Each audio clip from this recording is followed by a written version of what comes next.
I don't think anyone has ever told you this, but you should never try to stop a panic attack. Trying to stop a panic attack can actually make it worse and result in panic disorder or even agoraphobia. I will tell you why and give you better ways to help manage, reduce, and stop having panic attacks in the long run. Panic attacks are a physiological response to fear. The symptoms of a panic attack come on quickly and they can reach their peak within seconds and last for about 5 to 30 minutes. Although the symptoms of a panic attack are scary and intense enough to make us think that we're dying or having a heart attack, the panic attack itself is not dangerous and cannot hurt us. When we experience a panic attack, our body enters into sympathetic activation. This is the fight or flight state in our nervous system where our heart rate increases, our breathing becomes shallow, we tense up, and we have a rush of intense energy running through our body to prepare us for survival. Since panic attacks come on suddenly and we can't identify the presence of real life-threatening danger, we assume that our body's malfunctioning and that we're about to die or something is terribly wrong. If we do realize that we're experiencing a panic attack, we immediately try to stop it. We start to have anxiety and panic about having a panic attack at this moment, in this location, or around these people. But trying to stop the panic attack only sends the message to our brain that this should not be happening and that we're in danger. Therefore, our body releases even more hormones and chemicals to fight even harder, leading to more heart palpitations, more energy, and our panic increases. When you notice your panic staying the same or increasing despite your efforts to stop it, you also begin to panic about not being able to control the panic attack. This causes more anxiety and the cycle continues. So any coping skill that you use with the intention of stopping the panic attack may actually make it worse. I want you to remember this acronym, DOTS.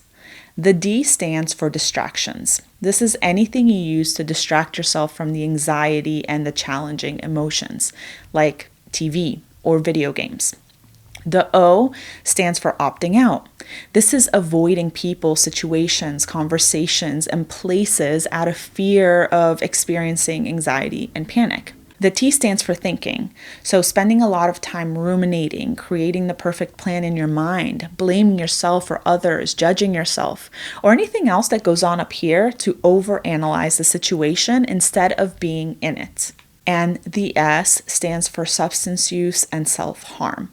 Of course, things like drugs and alcohol or anything else that creates a chemical reaction in our body to help numb the pain. In fact, you trying to use these tools to stop panic will likely increase your anxiety and keep you in a loop of panic attacks over time.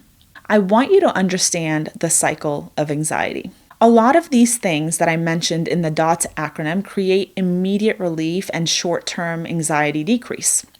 For example, if you have panic attacks in social situations, it might make you really anxious to get invited to a party. You start to get really worked up thinking about it. You might experience fears of having a panic attack at the party.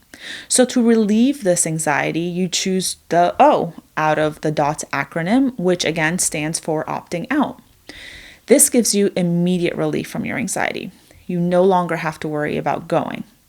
But what happens is that you're sending the message to your nervous system that parties and people are dangerous and that you can't handle it.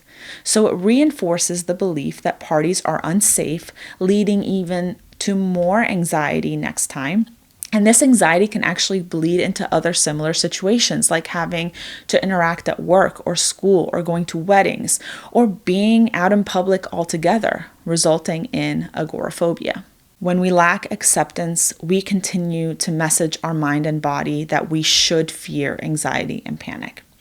We need to work on acceptance to reduce anxiety in the long run. By acceptance, I don't mean giving up or just accepting your life is full of panic attacks and anxiety. I mean noticing and accepting all emotions and sensations as they show up. Acceptance means acknowledging and noticing your internal and external experiences and not labeling emotions and feelings as good or bad, but rather just as emotions and sensations. Acceptance means that sometimes we will feel good and sometimes we won't, and understanding that we need to ride the waves of these anxious or panicky moments. We have to come to terms with the reality that to be alive is to accept all of the human experience, the good, the scary, the joyful, and the uncomfortable. We can stop viewing ourselves from a defective lens and instead view ourselves as complex beings that feel and experience the full range of human emotions and challenges. From this perspective, panic and high anxieties are feelings and sensations that will come and go. However, they will decrease in intensity, frequency, and duration in the long run when we do practice acceptance, as I have described it. So what works to help us reduce anxiety and panic in the long run? The first thing is learning how to notice, name, accept, and move through all of our emotions, feelings, and sensations, even the underlying ones that we may not be aware of. This takes time and practice, and in my next video, I will teach you a simple tool that you can use to get better at this skill. After you learn how to process and work through the underlying emotions, you will be able to recognize when things are off and work through those things before they get too bad. You will be able to identify triggers and have coping skills ready for them. You will not be as scared of the physical sensations of anxiety, therefore eliminating that secondary anxiety when trying to stop it. Finally, the relaxation and coping tools will work when you understand that it's not about stopping the uncomfortable feelings, but rather about anchoring yourself just like a ship anchors itself during a storm. The anchor doesn't stop the storm from coming or stop it once it's started. The anchor lets the ship stay safe and grounded while the storm passes. I hope that you learned something new from this video, and of course check out my next video that I'll post next week about how to sift through your emotions, that's another acronym, and anchor yourself while the panic storm passes, which will result in fewer panic attacks in the future. Leave me a comment below. What questions do you have about this and acceptance? Does this make sense to you? What has worked for you? If you have reached some sort of acceptance with your anxiety, if you leave it in the comment box below, you never know who you might be helping. And of course, I'll see you in the next video.